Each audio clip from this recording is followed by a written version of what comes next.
Un enfant tenait dans ses mains une bougie allumée. Son précepteur, pensant l'embarrasser, lui fit cette question. « Où as-tu pris cette lumière ?» Silence. Puis se reprenant, l'enfant qui ne manquait ni d'esprit ni de malice souffla la bougie et demanda à son tour « Si tu me dis, maître, où elle est partie, je te dirai d'où elle est venue. » Frères et sœurs, cette historiette peut servir d'apologue à nombre d'énigmes. Mais qui veut faire face au mystère de la Sainte Trinité, ce n'est certainement pas par l'esquive qu'il s'en tirera. Ce mystère est particulièrement impénétrable.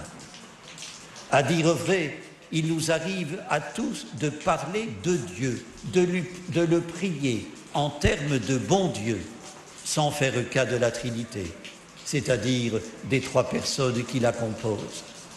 Nous pouvons alléguer que le terme Trinité ne figure pas dans les Écritures, mais cela ne veut pas dire que la relation trinitaire n'y est pas attestée.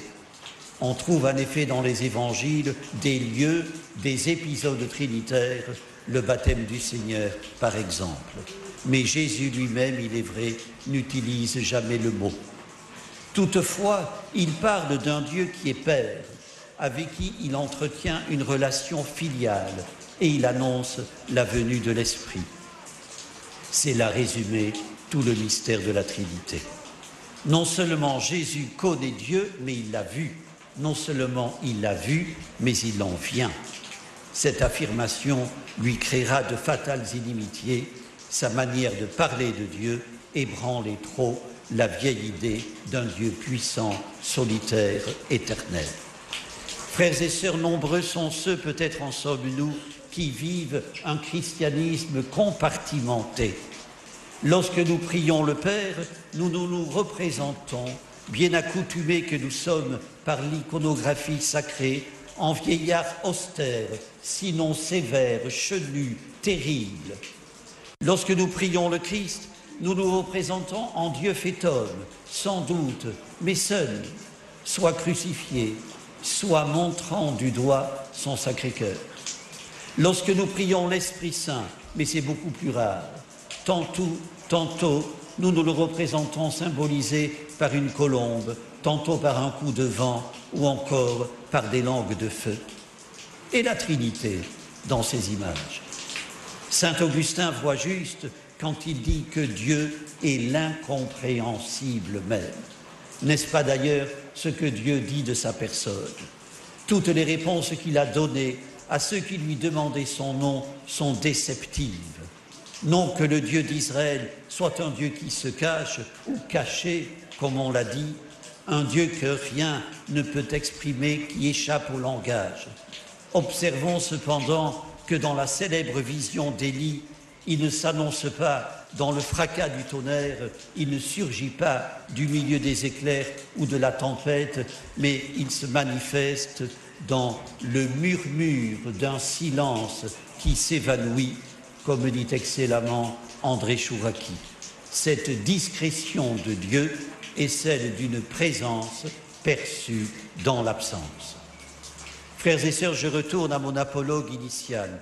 La Trinité est un mystère, c'est-à-dire que ce n'est pas une énigme, encore moins un défi à l'intelligence humaine. Certes, par nos seules forces, nous ne pouvons le pénétrer. Dieu seul parle bien de Dieu, disait Pascal. Mais il est permis de dire que la Trinité se pressent dans l'ouverture de Dieu aux hommes, dans la communication qu'il établit avec eux tout au long de l'histoire, dans la parole que Jésus est venu en son nom apporter et incarner. Parole que l'Esprit nous aide à répandre. Frères et sœurs, c'est dans le visage de Jésus que le Père et le Saint-Esprit sont donnés à voir. Jésus est l'unique image visible du Dieu invisible. Vous avez certainement en mémoire une reproduction de la célèbre icône d'Andrei Roublev qui montre attablé devant une coupe trois personnages dont les yeux se croisent éternellement.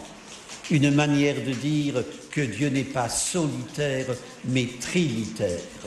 Comment, sinon par l'art, expliciter cette relation? Frères et sœurs, en cette fête de la Sainte Trinité, je vous redis la salutation par laquelle le célébrant ouvre l'Eucharistie. La grâce de Jésus-Christ notre Seigneur, l'amour de Dieu le Père et la communion de l'Esprit Saint soient toujours avec vous. Amen.